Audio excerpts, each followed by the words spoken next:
Jaluk ojo seleh katresnan pancene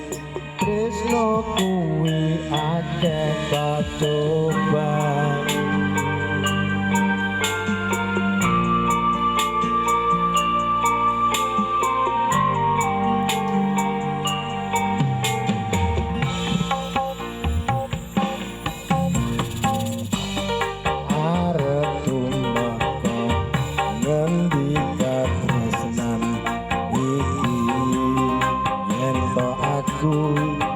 Sliramu rati agoni senadyan dunya ra bisa nampa bakal tak jaga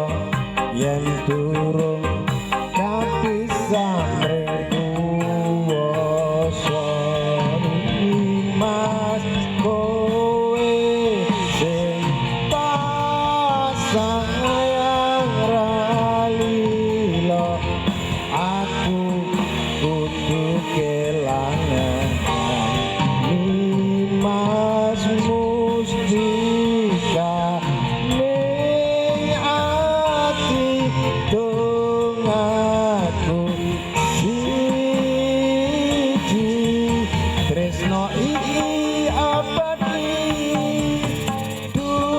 dewa-dewa ning asmara kuatno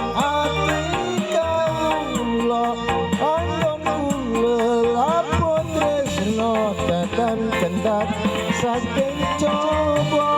tarewangi tapateni lair tresno kang suci kasunyatan nyento aku sliramu isih wiji.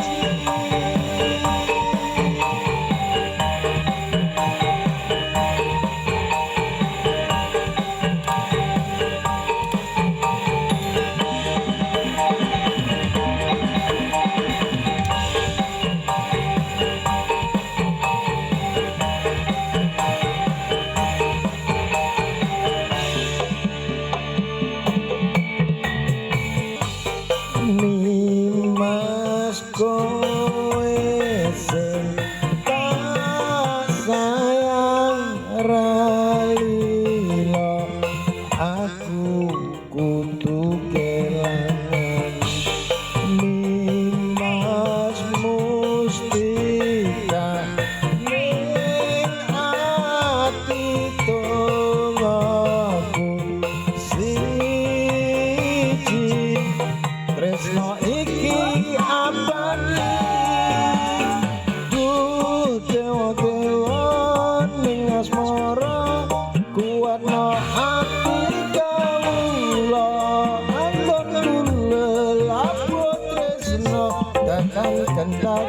saking coba tarewangi tapateni lair tresno kang suci kasunyatan ento aku sliramu isih wiji.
kula lapun tresno datang